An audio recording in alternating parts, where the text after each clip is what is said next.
Everything you think you're saying with your body. Your body is telling us everything. The body will never ever lie to us. Your words might lie to us. You might say something out your mouth, but your body, your actions will always, right? Absolute term. Your body will always give you away. Roll me, Mac.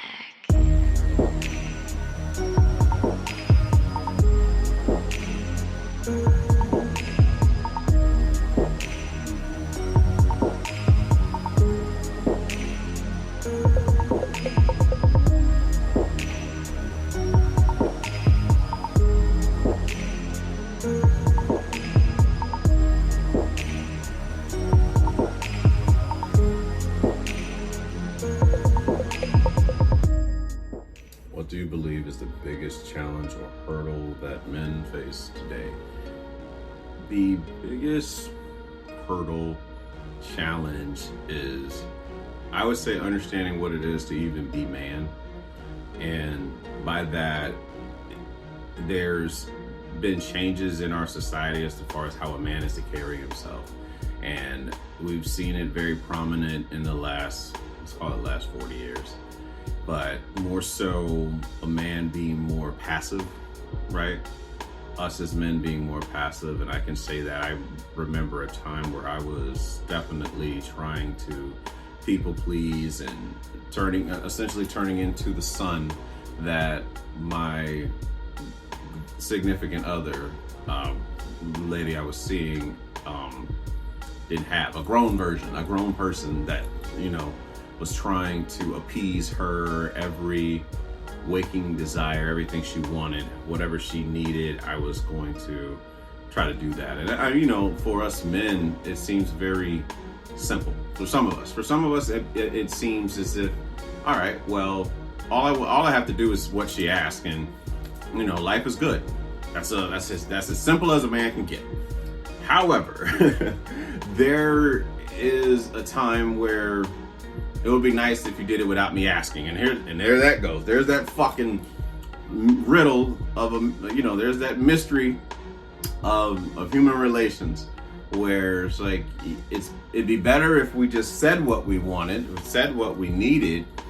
But there are times where some women would like to feel that you are in tune with them.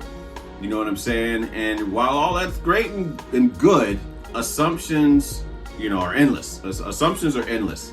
So I can perceive that you would rather do it yourself, but then I turn around and just let that happen. And then now there's this, I'm asking you, if you're okay, and you're saying nothing when clearly your energy is saying everything.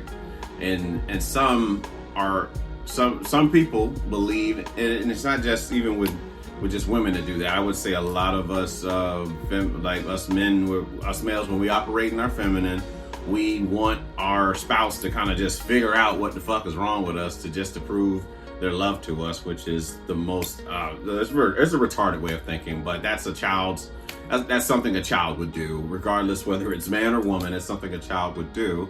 But in that case, it's like I want them to know without knowing type thing, on some, I don't know, martial arts type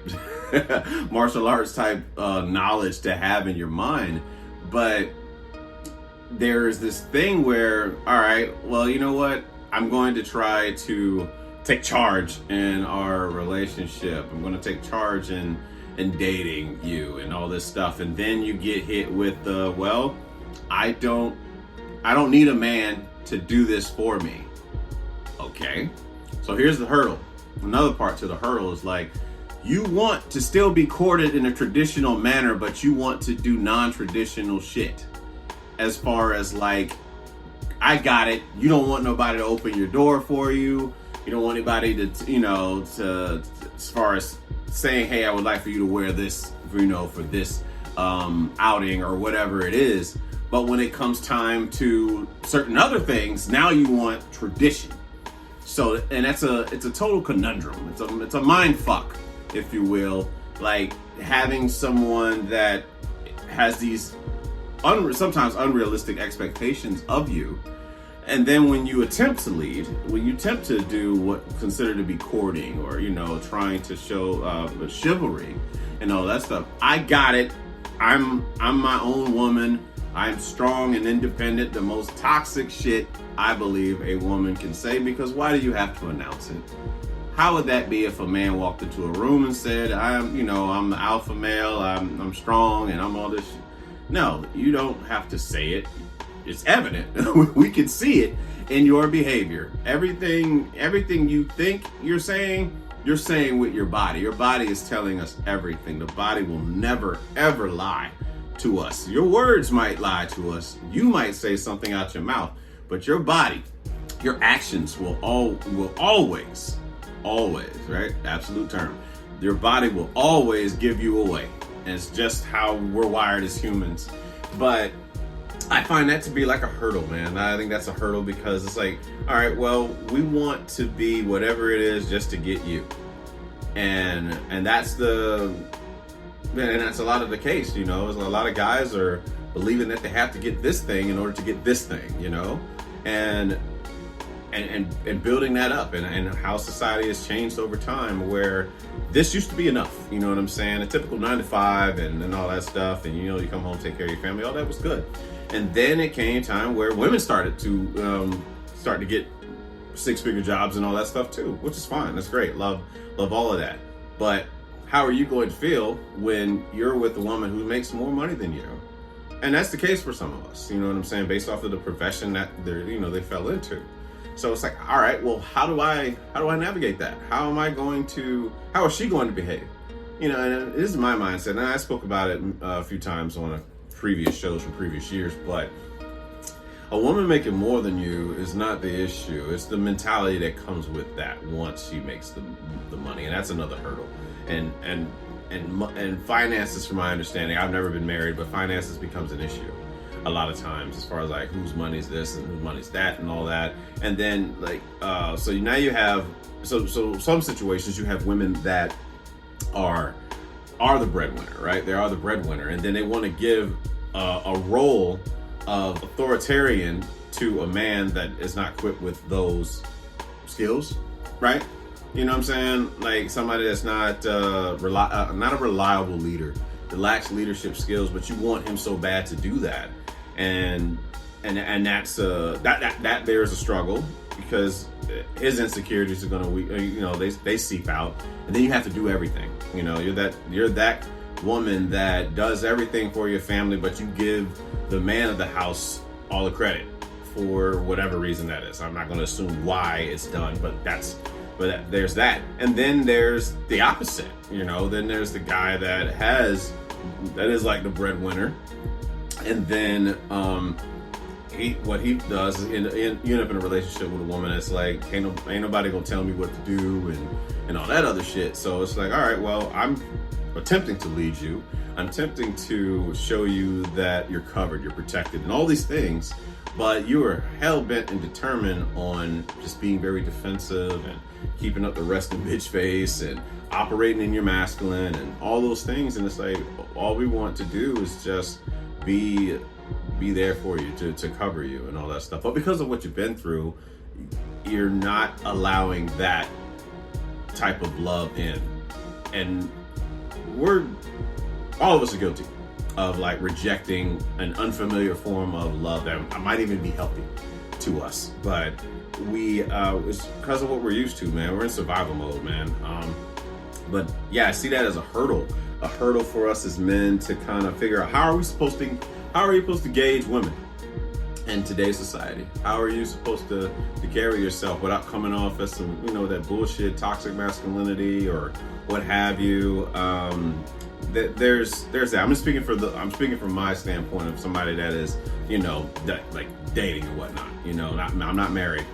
So I would say, like, males like myself, how do you engage like that? How do you carry yourself? Me personally, I've decided that I'm just going to do that. I am going to lead, no matter what. I'm going to die on my shield with, as far as like a man is to lead. If he's going to engage with a woman, he's going to lead. And if a woman's going to engage with a man, she's going to allow him to lead. Otherwise, she's going to lead, and then it's going to lead to resentment. And that's what we're trying to avoid. We're trying to avoid anyone feeling like someone's been had. And to give that type of release, to give that, take the pressure off, that feeling, I believe that us as men are meant to take on some stuff, but not all of what comes. But as far as like making decisions, when it comes to planning, when it comes to like, setting up dates and all that stuff, I believe that is more us to set the date. That's my mindset, and I stand by that. I'm stubborn and determined when it comes to that whole ordeal, that I am going to be the one to set the date. But it's important for me to inquire, to research, to ask questions to that young lady as far as like what she's into. So it's not like asking her to go to fucking, monster truck rally and she ain't into the shit. You know what I'm saying? That type of thing, like, has no interest, or something that I think is like of interest to her, and then we sitting in there and none of us enjoy the shit. But listening, that is it's a skill. It's helpful with that hurdle challenge that us men sometimes can go through. But just figuring out, all right, am I to show leadership here? Am I to show that I got it? Or am I to, back up, be passive and all that shit? So then there's that.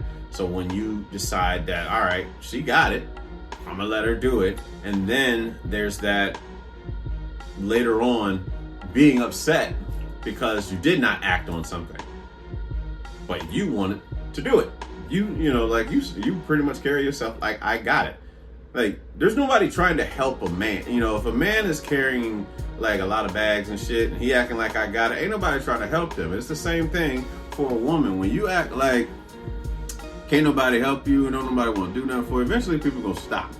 They're gonna stop trying to help you, and then you be upset because some will be upset. Excuse me, I'm gonna say everybody, collective.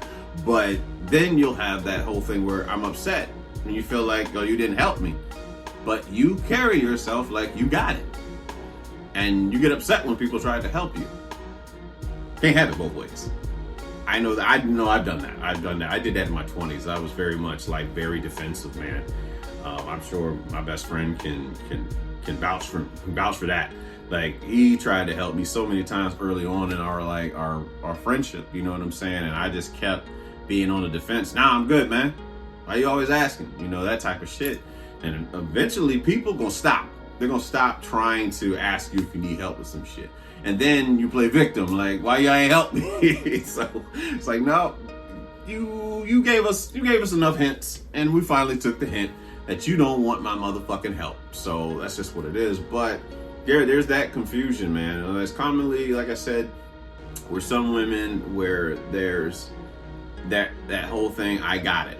But they're used to saying I got it, and used to people not showing up for them and not caring for them. So it's understandable, but after a while, it's going to, the asking, inquiring is going to stop. So it's just gauge it, gauge it cautiously, is what I would say. about that. But yeah, those hurdles as far as like how are we to carry ourselves in today's society, what it is to be man, what does that mean? You know what I'm saying? Like, what does that mean to be a man? Like, I'm the man of the house or whatever. You don't have to announce it, but you know that feeling that you get inside. How am I to carry myself? What is it that is considered to be toxic? What is that about?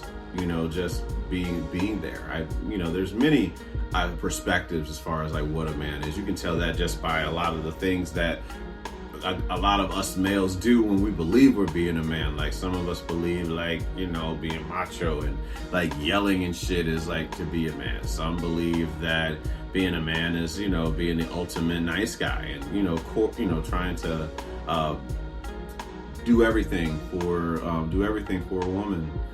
Some believe it's just being calm, for that matter, being a sense of calm, being a sense of like peace and all of that for those around you. So I mean, there's many perspectives of that. So I believe that's commonly like a big hurdle. Am I doing it? And then that question that I believe most males and even parents and I think a lot of us, but I'll just say for this particular topic, it's like, am I doing enough? Is what I'm doing enough? Am I man enough? That question with trying to better yourself on a day-to-day basis, such as what I try to do. Not because I'm not enough. I definitely did feel that way, and I think there's a part of my wounded inner child that kind of still feels like he's not enough. But just working to be the best version of yourself every day, and each day takes a new best. So, like, all right, am I doing enough? Was I enough in that moment? I believe that people that value how they carry themselves, that's something that they do. But yeah, I find that to be a big hurdle, challenge as far as like, are we carrying ourselves as a man? You know what I'm saying? Just depending on where you come from, like what's considered to be a man to this group of people might not be what this group of people believes a man is, and we all have our preferences, and the women will definitely show that based off of what we see people around us, the type of men that they end up with, whether they resent them later on. But these are those are the preferences that they initially had.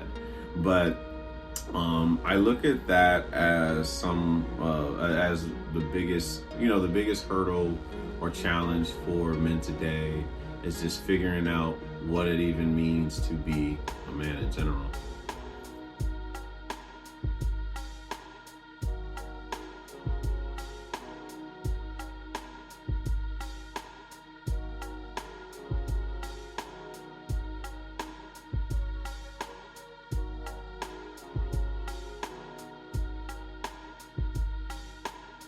How do you nurture a positive view of yourself in an environment where not everyone supports you?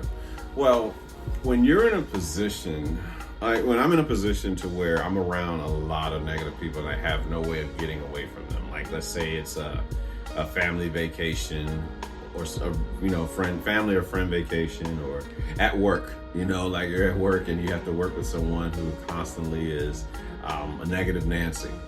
They find the negative in every situation. They play victim. They huff and puff. They do attention-seeking behavior. They're never satisfied. What I find to do and how do I nurture a positive view is remembering that I can only control me. So the practice of stoicism is commonly what I like to do. I practice stoicism in a sense of focusing on what is in your control, and focusing on what's in your control and not being concerned with anybody else around you. It's not my job to fix that person. I thought that was innately my job, was to fix people around me that were so caught up in their own negative viewpoints on stuff, and it was my job to make them see. It's my ego right there, you know what I'm saying? Thinking that you're that important, that it's your job to do it. No, it's not. They're just as human as you are. In conversation, you might share some stuff that kind of puts you in that positive, can put you in a positive perspective or something, but it's really not. I would learn over time. You're gonna die trying to save people. You're really going to kill yourself trying to save others. and to get them to understand life how you see it. And yeah, we can tell them as much as we want, but they're going to have to figure it out for themselves. And I think that's key. I think that's key point, is for them to figure it out by themselves. I mean, you can be the influence and lead by example, live by example. But as far as taking it upon yourself that you're going to be the one to fix them, no. Let that person sit in whatever they're sitting in. You know, that's my mentality now. But when I'm around that, I just, I tune people out. You can go to hell by yourself. You know, if that's what you want to do, if you want to look at life from a negative view, and just because you're filled with so much pain and you want to project that, by all means, you can go to hell by yourself. All right? I've already been through hell, and who knows, I might be in hell at that given moment, but you go through it, you don't sit in it. So if you want to sit in hell, by all means, just the perspective of what hell, can be, you know what I mean, as far as like just constantly negative. Do what you do, but to see life from a perspective of abundance versus that of scarcity. Focus on what you do have versus what you don't. And I know that I've certainly had many moments throughout my life where I've saw things from the negative side. I focused solely on what I didn't have. I was upset because I didn't have this particular lifestyle. I didn't have this. My family doesn't do these things that this other family does and whatnot. But it just shows that entitlement, and I'm not entitled to anything. And so it's like, all right, let's just lose these expectations, because you have no control over everybody. You don't have any control over anybody but yourself. So it takes away a lot of that stress when you let go of trying to be everything to everyone, as if that was what you were, told to do. But you choose to do it after a while when you become like an adult. I mean, it might have been the case for you as a kid. You've been raised to cater to the emotions around you, and your emotions didn't matter. You fall to the back.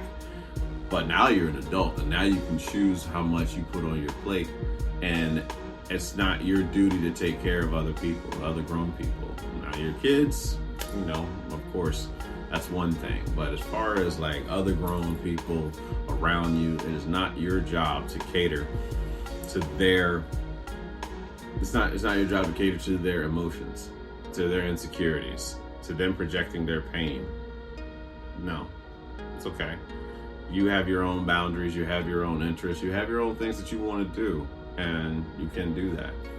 So I to continue to focus on what is in my control, and so having that positive view, focusing on, it's not that you don't recognize the negative shit, you just choose not to let it consume you.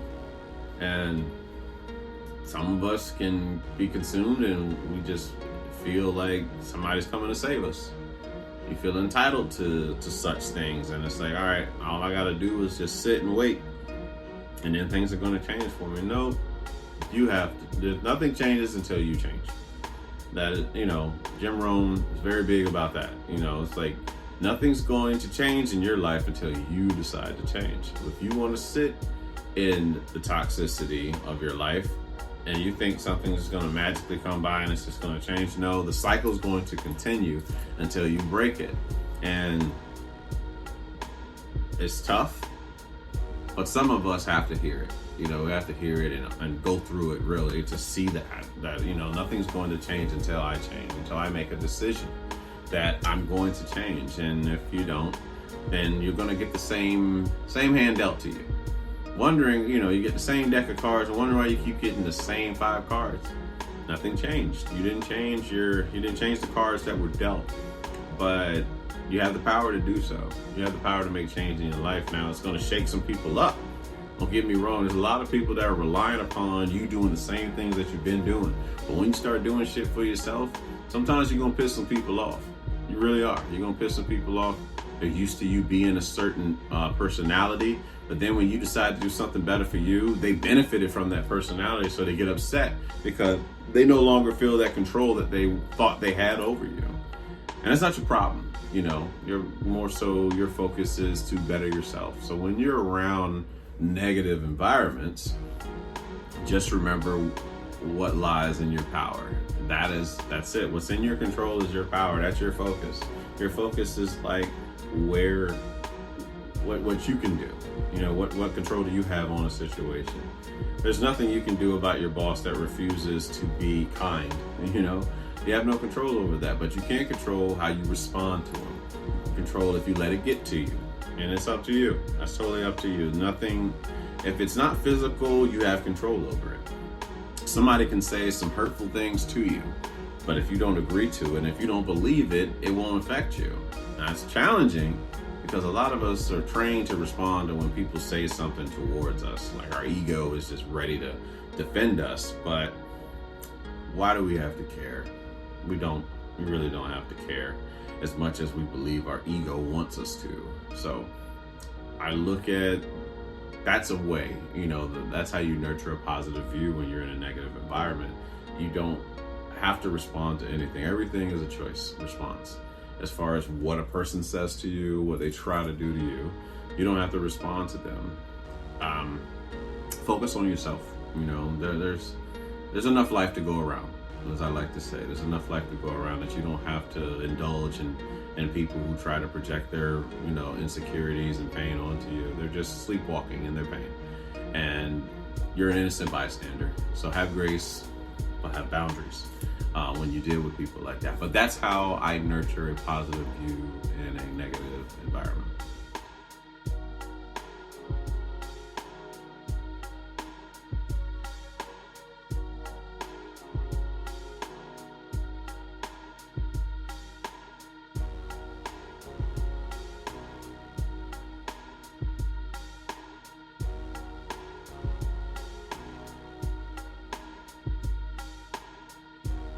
What is the one Michael Jackson moment that made you a fan for life?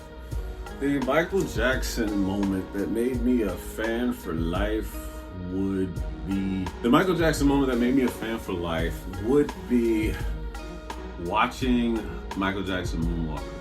I must have watched that 100 times by myself and at least 50 times with my cousin Richard. As we were coming up, we were, you know, being very much big Michael Jackson fans. And there's this one scene where the kids were dressed up as Michael Jackson and them on the Bad video, and it's called Batter or whatever. But watching that, I was like, man, I wanted to do that. It'd be really cool to act like Michael as a kid, and they had everything decked out. The video was kind of similar, the original video, but I just thought it was super cool to see kids, which I thought were my age. They were way older, like 7 years older than me. Some even more, you know, 7 to 10 years older than me, performing Michael Jackson Bad. And I remember being a kid, and you know how like they say, Romy, do that little dance for me or whatever. And I remember doing that scene at the end of the Way You Make Me Feel video when they're like humping the floor and shit. So I would do, I'd be at cookouts at my grandma's house, and I'd be doing that on the living room floor. And stupid shit that you think about when you're a kid. But yeah, that would be the one moment that made me a Michael Jackson fan for life, when I saw the kids portraying Michael Jackson in the Bad video.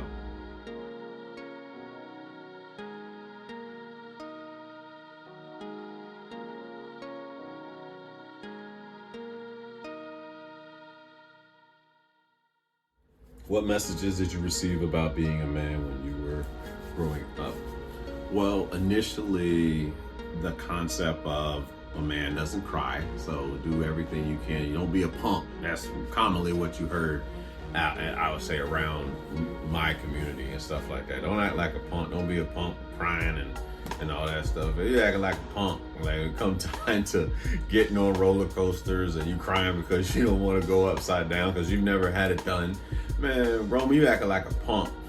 a punk, that typical shit, like staying up late. I don't want to stay up late, or trying to watch this scary movie. All these unimportant, looking back challenges that you go through as a young person, thinking that you have to do this so that you can be accepted. You can be considered one of the big boys, or one of the guys and stuff like that. Listening to your cousin and your uncle talk about the sexcapades that they had that night or that day, and thinking that, oh, you know what? That's what it's about. That's what's about being a man. Being able to say that you were to get the pussy, basically. That's what these concepts were of like being a man early on.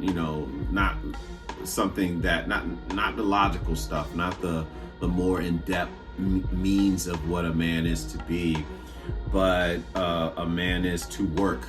That's for sure. That was certainly, if there was anything drilled home, is that a man works.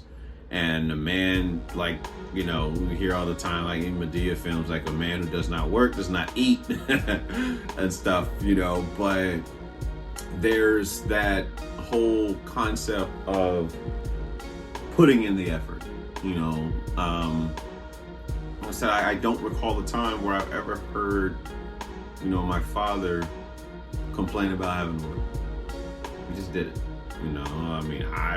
I was a little bit different, I was a little bit more entitled and spoiled in my Air Force career, but I never heard him complain about working.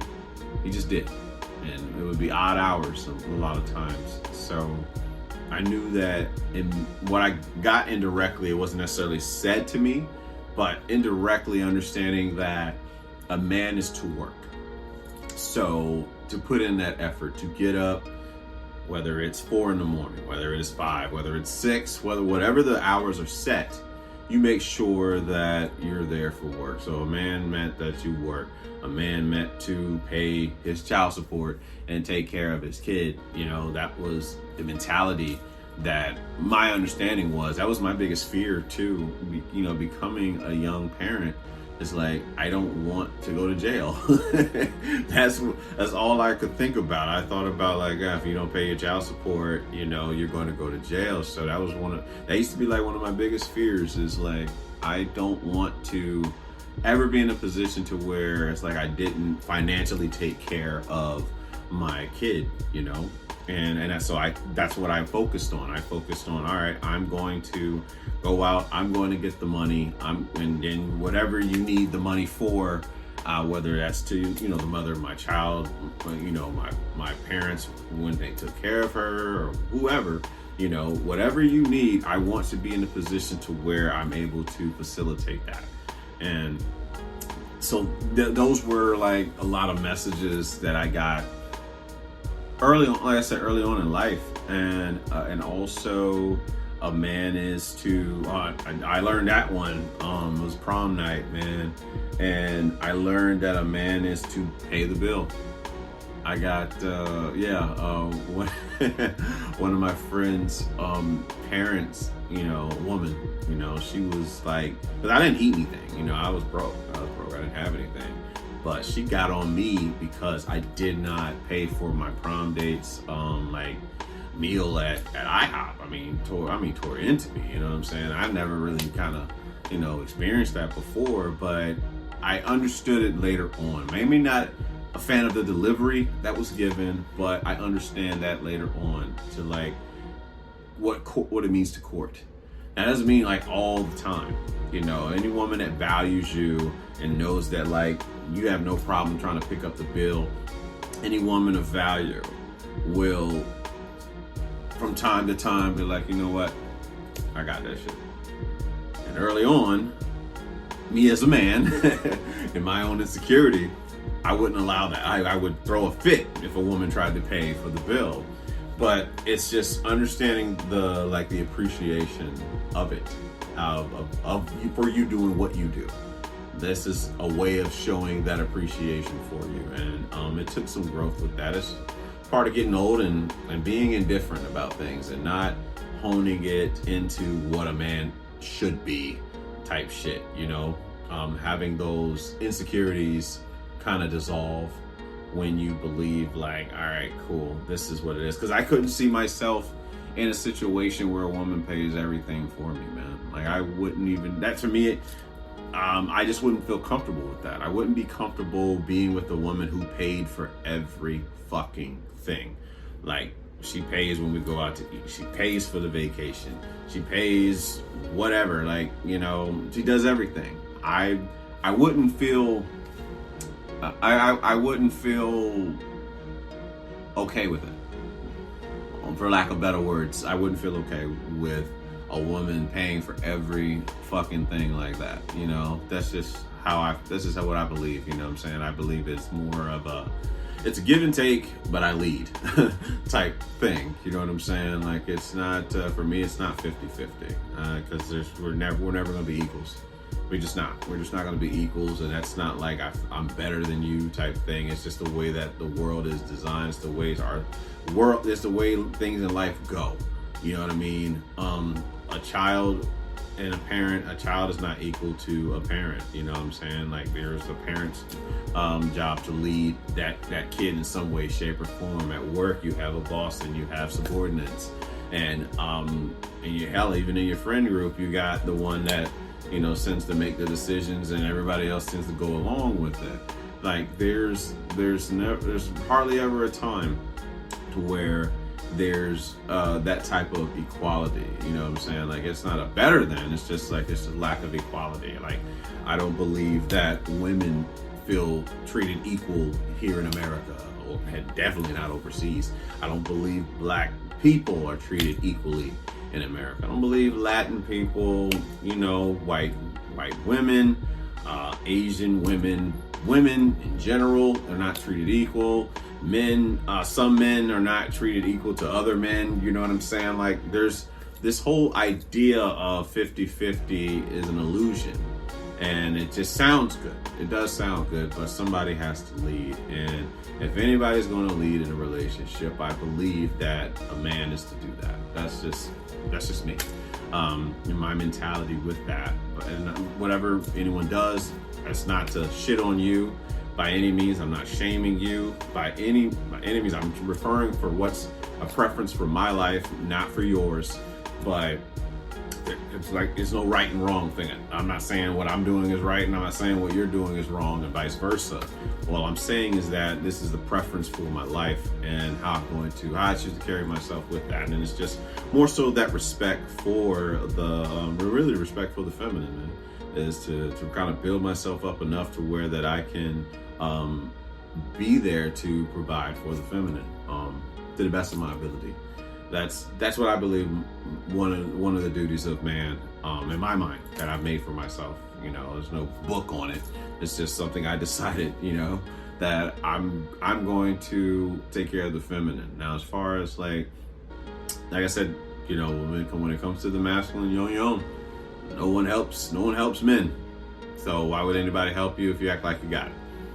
You know, just a thought. You know, you carry yourself like I got it. You know, you operate and I'll do my own thing and all that stuff. Do that. You know, just understand you got it. And when you got it, you got it. But those messages, you know, about, like I said, being a man is more so like, don't be a punk, don't cry. Don't be afraid of confrontation. Don't be afraid of scary movies. Don't run from fights. And I became the funny guy because I did not want to get in a fight. I was definitely avoiding confrontation like a motherfucker as a kid. You know, just being that afraid, you know, trying to be the ultimate nice guy. It's like, oh, I'll nice my way out of this because I don't want to get hit. It's what, you know, what happens when you're not taught these things. But these are the messages that, and the mindset that I would have early on. But it was about, of course, getting the girls. And wasn't taught about love. Wasn't taught anything about love, you know, like not in a healthy form. It was like, oh, you know, a man is to get a girl and to have sex with them. And it's not like I was out here just slinging shit early on, like before, you know what I'm saying, before graduation. That was not the case, man. I was very much one of the boys from like American Pie, like that. We talked about a lot of shit, but we wasn't doing shit. You know, we might have toyed around, foreplay stuff, but there was never like, nobody was getting slashed every other day, weekend, none of that shit was going down. That would come later on in life once you learn more about, you know, opposite sex and love, and what is love and what is not love, you know. So but a lot of those messages, man, obviously, you know, had a part in the events that would occur throughout my life, and not always for the best. Not always the best decisions made as a man. And the beauty of living life and be able to live life this long is to look back at some of the mistakes. You can say some of these things you've done were mistakes, and you can have regret, but what good would regret do? You don't get that. You don't get you today without whatever you went through. And it's just accepting that, accepting the fact that you did do those things. You made some decisions that led to certain consequences in your life, and just accept that. Like amor fati. That was probably one of my favorite messages for a man as an adult, was amor fati. Accept things as they are and not what you want them to be, and dealing with life as it comes. You know, knowing that not everybody's gonna love what you do, not everybody's gonna approve of what you do, but you have to be okay with what you do, the decisions you make, everything you choose to do. Accept that. Do my best to kind of practice that on a day-to-day basis. But anyway, those are the messages that I say that I received, kind of like in my upbringing, of what it was to be a man, as far as who I was around, the community I was around, and what we were going to do, you know, coming up as a young boy, at learning different things and not understanding the concept of how to build a family or what have you. Not in a healthy sense, you know, but figuring things out along the way. Learning from your peers, man. That's one thing I can say. What I love about a lot of my my peers, my brothers, really, I love watching them create their family. Some of them are, you know, some of them are healthy, like families. Some of them built healthy families. Some definitely taught you what to avoid. You know what I mean? And that's just all of us. We're here to teach what we want in life. We're here to teach what we don't want in life. But you know, there's a lot of the messages I say that was kind of taught on what it was to be a man growing up. So that concludes this episode. Thank you again for listening. Thank you again for watching. Thank you again for subscribing, commenting, sharing on your timelines, social media, with your friends, through text, group chats, whatever it is that keeps the conversation going, to give a different perspective.